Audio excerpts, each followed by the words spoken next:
Breaking news out of Russia, Moscow's busiest airport. The Domodedovo Airport was the site of a terrorist attack just earlier today. Now, the explosion at the international arrivals area of the airport killed at least 35 people, including 2 Brits, and more than 130 people have been injured. Now, law enforcement officials are saying that this was a suicide bombing, and Russian President Dmitry Medvedev called this a terrorist attack. Now, we're going to devote all day, all of our shows, to covering this tragedy. Here you see the video right there at the airport, so we do hope that you stay with us all day today. And for more analysis, RT contributor and investigative journalist Wayne Matson is here in the studio. Wayne, your reaction to this tragic event? Well, I find that the location of this particular attack to be very interesting. The arrivals terminal at Domodedovo Airport. Russia's hosting the Sochi Olympics and the World Cup, and this, of course, sends a message to all those people traveling from around the world to go to those 2 events. This is the busiest international airport in Russia. Be careful. Maybe it's a message. I think it's to hurt Russia's international image, and that's why this particular location, I think, was chosen. Security experts have called airports or aircraft the perfect target for terrorists. Why is that? Well, you've got a lot of people coming and going. Obviously, this was at the arrivals area where, you clear immigration, you clear customs, you've already picked up your bags, and then there's the folks out there waiting for you. This is where it apparently took place. So what do? Do you start putting security on people who enter the actual terminal itself? Maybe that's going to be necessary now. Maybe even beyond the actual terminal, you'll have checks. Some countries have those. But I think the other thing that's important to note here is that it seems like the West treats terror attacks in Russia a lot differently than in some other countries. I think we have groups like Doku Umarov, the Chechen leader. They may take aid and comfort from the fact that sometimes the United States and other Western countries seem to give aid and comfort to the Chechens, to the people in Dagestan, and because we have a hypocritical approach to this. Open societies do not mean societies where people can go around and blow themselves up and blow other people up with them, or stage themed revolutions that start out as street protests and wind up as full-scale coup d'etats and revolutions. That's not what an open society is. But there may be people in Washington, New York, and London who do believe that that's what an open society is. Well, we did get some U.S. reaction earlier today from Press Secretary Robert Gibbs. Let's play a little clip of that. I strongly condemn this outrageous act of terrorism against the Russian people at the Domodedovo Airport. I want to express the solidarity of the American people with the Russian people in the aftermath of this premeditated attack against innocent civilians.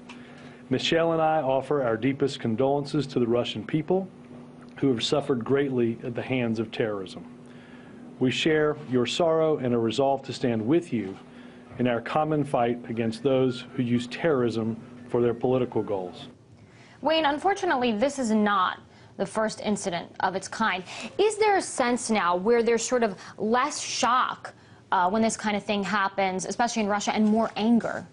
Well, I think so. We certainly had the incident with the Moscow metro stations last year, the express train from Moscow to St. Petersburg, and the horrific Beslan incident with the school there. And I think it's fine that President Obama issues these statements, but what he ought to also do is take a look at some U.S. support for certain Russian opposition groups through the National Endowment for Democracy and certain other NGOs and other government-funded activities to make sure that none of this aid is going to groups that could be using it for these types of incidents. For example, Chechens, people out of Dagestan. I would note that last year a neoconservative group held a conference in Tbilisi in Georgia on hidden nations. These are of course, the autonomous republics in the Caucasus, the North Caucasus, that seem to breed a lot of these terror groups. President Obama needs to look where is this U.S. aid going? And maybe instead of rounding up Russian intelligence agents in Washington and New York who might have been tracking some of these support networks, he maybe should have thought twice before he allowed the FBI to arrest them and send them back to Russia, because Cuba's had the same problem in this country with its agents being arrested, put in jail, trying to track Cuban Americans who are funding terrorist attacks inside Cuba. And whenever something like this happens, no matter in which country it happens, and security is almost always heightened. But where do you draw that line between sacrificing certain freedoms and national security? Well, I think there's common sense approaches to security. Obviously, if this was a suicide bomber who got into the arrivals area waiting for the people to come out from customs, perhaps you need to have another layer of security there. At least check people. You might not make them go through metal detectors, but make sure you check their identification and put another ring of security around the inside the airport, but outside the terminal. That may be one thing. So I think there's some common sense approaches to security, but look at what we're doing in this country with making people go through, being groped and whatnot. What does that do? I mean, it just, makes people upset. Well, I mean, what is one to do? I mean, if you were the counterterrorism chief in Moscow or the head intelligence officer there, what would you do in this case? How would you either heighten security or what steps would you take? Well, I think what we're seeing in Russia, I think, is good. They've heightened security at the transit hubs, at the train stations, at the metro stations, at Sheremetyevo Airport, at the other airports, and that's what you would expect. But maybe they need to rethink the actual perimeter security around the airport itself. We had a case a few years ago where somebody drove a car bomb into Glasgow airport in Scotland and set it off. So we've had a history of this happening, so maybe it's time to put some added layers of security around the perimeter rather than this nonsense stuff about what we do here, make people almost get undressed and go through all this type of embarrassing security routine at the airport. Does that do anything, really? Many people say it does not. Let's talk about the perpetrators here. Do we know anything about them, where they came from, what essentially, obviously, besides killing people, were they trying to achieve in a broader sense? What message were they trying to send? Well, if the past is prologue here, we have Doku Umarov, this Chechen leader who's claimed credit for past attacks. He claimed credit for the express train bombing from Moscow to St. Petersburg, and also the Moscow Metro. We have to also be careful and not just label this a Chechen problem and consider the whole North Caucasus region, and of course Dagestan as well. Right. We have problems in Dagestan. There's obviously problems in Kabardino region, Bulgaria, Bashkortostan. So there's other areas that there's been problems. Ingushetia, for example, another area. We've had attacks in North Ossetia. But I think we have to look at this in a larger picture. Again, has the United States and other Western countries given any sort of signals to these various groups that they may think they have a pass from the West because of hosting conferences on hidden nations and giving support to these various groups that may not be just normal civil opposition groups, but may have links to terrorist groups. How do you fight something that, as it is in this case, is not restricted to a certain country or borders? That's really an ideology that's affecting, as we see, the entire world. How do you fight that? Well, I think you have to have a consistent approach towards terrorism. For example, the United States never rounded up MI6 British intelligence officers in this country who were investigating Irish Republican Army terrorist groups and the funders of those groups. They never did it. So why does the U.S. take this hostile approach to Russian intelligence that may be doing the same exact thing, investigating certain groups? The Cold War is over, but if the United States is going to continue to have this Cold War mentality and treat certain terrorist groups as maybe freedom fighters, well, that sends a very inconsistent message on how the United States treats terrorist groups, whether they are terrorist groups conducting operations in Russia or Cuba or other countries.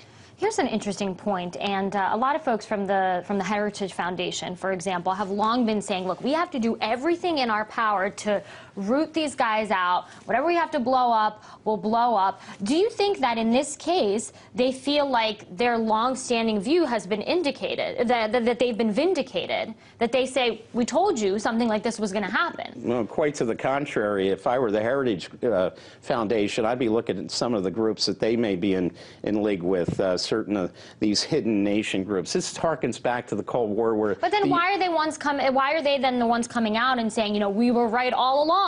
Well, they're hypocrites, basically. You know, talking about hidden nations is like the same old Cold Warriors that talked about captive nations. These were a bunch of right-wingers who wanted to prolong the Cold War. I think that's what we're seeing. We have to be consistent. You can't treat certain Muslim terrorist groups differently than you do groups in other parts of the world, where you may have some affinity to these groups. They all have to be treated the same. That's a very interesting point. So you're saying there's a double standard there. Wayne, stand by for us for just a few more minutes there. That's RT contributor and investigative journalist Wayne Matson. He's going to stick by for a little bit. And unfortunately, like I said, this is not the first incident of its kind. If we think back to 2004 in Spain, for example, close to 200 people were killed there and close to 2,000 wounded in Madrid after a series of coordinated train bombings there. Now, in 2005 in London, in July, they were rocketed by suicide attacks on their public transport system during the morning rush hour. 3 bombs were detonated on the London Underground, and a 4th exploded on a double-decker bus. 52 people were killed, including all 4 of those bombers. There you see that video there. And of course, in March of last year, twin blasts on a Moscow subway, killing 39 people and wounding more than 60. The subway is actually just blocks from our headquarters in Moscow. And of course, one of our anchors who was talking to us afterwards, she was there during the attack, which she luckily survived. So again, not the first of its kind. Now let's talk a little bit more about the location of this bombing in general. The airport, the Domodedovo. It was built 47 years ago, back in 1964. It's about an hour away from the center of Moscow. It's the busiest of the 3 major airports. And back in 2004, 2 suicide bombers were actually able to get on 2 planes at the airport. They blew themselves up in midair, killed all 90 people aboard the 2 flights that they took. Now, as far as security in the airport, in that area where the blast occurred, there are metal detectors there. But because there are so many people going through the airport, in and out of the airport, there's so much traffic, they rarely actually use those metal detectors because pretty much the airport would be at a standstill. And another thing worth mentioning, take a look at this.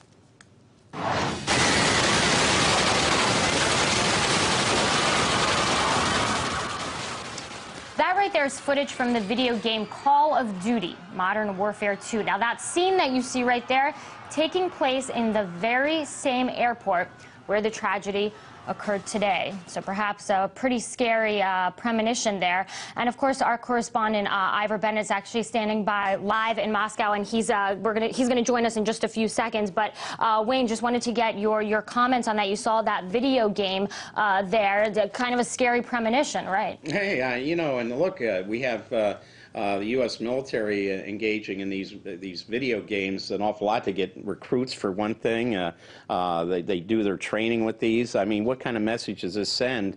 Again, I think maybe we need to take a look at some of these video games and the people who put them out and the reason they put them out. Isn't that funny? It's absolutely that airport.